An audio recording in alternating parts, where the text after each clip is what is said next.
ഇടുക്കിയിൽ അധ്യാപകനെതിരെ വിദ്യാർത്ഥിനികൾ വ്യാജ പീഡന പരാതി ഉന്നയിച്ച സംഭവത്തിൽ കുറ്റമുക്തനായ ആനന്ദ് വിശ്വനാഥന്റെ ആരോപണം തള്ളി ദേവികുളം മുൻ MLA എസ് രാജേന്ദ്രൻ.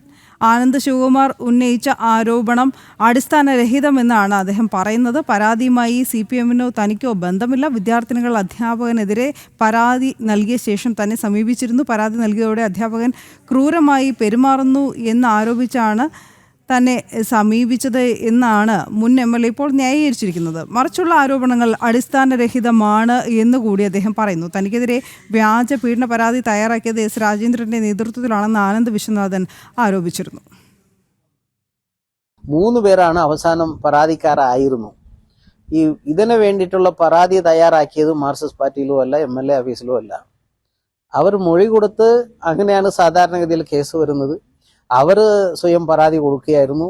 ആ പരാതി കൊടുത്തതിൻ്റെ ബേസിൽ പിന്നെയും ആനന്ദിൻ്റെ ഒരു ഹറാസ്മെൻറ്റ് കോളേജിൽ ഉണ്ടായിരുന്നുകൊണ്ടാണ് അവർ എന്നെ ഒന്ന് കണ്ടത്.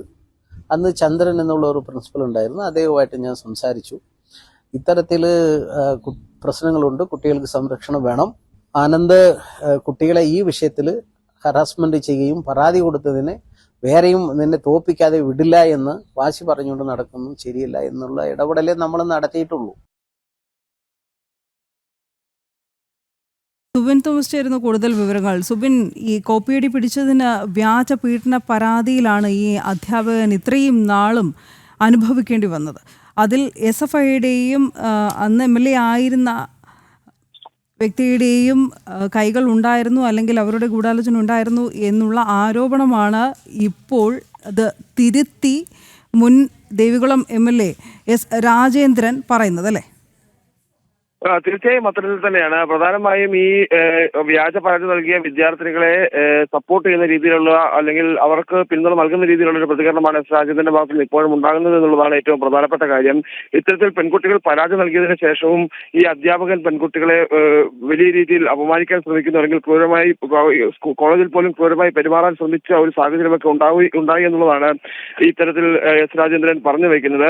അതിനുശേഷം ഉണ്ടാകുന്ന അത്തരം നടപടികൾ ഈ കോളേജിൽ നിന്ന് പോലും, അല്ലെങ്കിൽ മറ്റ് അധ്യാപകരിൽ നിന്നും ഈ വിവരങ്ങൾ അറിയുകയും ഇതുമായി ബന്ധപ്പെട്ട് ഇടപെടൽ നടത്തുകയും ചെയ്തിട്ടുണ്ട് എന്നുള്ളൊരു വെളിപ്പെടുത്തലും എന്തായാലും എസ് രാജേന്ദ്രൻ നടത്തുന്നുണ്ട്. എന്നാൽ ആനന്ദ് ശിവകുമാർ പറയുന്നത് പ്രകാരം ഇത്തരത്തിൽ പാർട്ടി ഓഫീസ് കേന്ദ്രീകരിച്ചാണ്, മൂന്നാറിലെ പാർട്ടി ഓഫീസ് കേന്ദ്രീകരിച്ചാണ് ഈ ഒരു ഗൂഢാലോചന നടന്നത്. ഈ SFI പാർട്ടി ഓഫീസിൽ വിദ്യാർത്ഥിനികൾ എത്തിയ ശേഷം അവിടെ നിന്നുള്ള നിർദ്ദേശത്തിന്റെയും ഗൂഢാലോചനയുടെയും അടിസ്ഥാനത്തിലാണ് ഈ കേസ് നൽകുന്നതും തന്നെ പ്രതിയാക്കുന്നതും എന്നുള്ള ആരോപണത്തിൽ തന്നെ അദ്ദേഹം ഉറച്ചു നിൽക്കുകയുമാണ്. എന്നാൽ എസ് രാജേന്ദ്രൻ പറയുന്നത് അത്തരത്തിലുള്ള യാതൊരുവിധ ഇടപെടലും പാർട്ടി ഓഫീസ് മുഖാന്തരമായി നടന്നിട്ടില്ല. ഇത്തരത്തിൽ പരാതി നൽകിയതിനു ശേഷമാണ് പെൺകുട്ടികൾ താനുമായി ബന്ധപ്പെട്ടതും അതിനുവേണ്ട മറ്റു നടപടിക്രമങ്ങൾ നടത്തിയതും എന്നുള്ള ഒരു വിശദീകരണമാണ് എന്തായാലും എസ് രാജേന്ദ്രന്റെ ഭാഗത്തു നിന്ന് വരുന്നത്. നിലവിൽ ഈ നിയമ നടപടികളുമായി, അതായത് ഈ വ്യാജ പരാതി നൽകിയ പെൺകുട്ടികൾക്കെതിരെയുള്ള നിയമ നടപടികളുമായി മുമ്പോട്ട് പോകാൻ തന്നെയാണ് നിലവിൽ ഈ ആനന്ദ് ശിവകുമാർ തീരുമാനിച്ചിട്ടുള്ളത്. എന്തായാലും പാർട്ടി ഓഫീസ് കേന്ദ്രീകരിച്ച് ഇത്തരത്തിൽ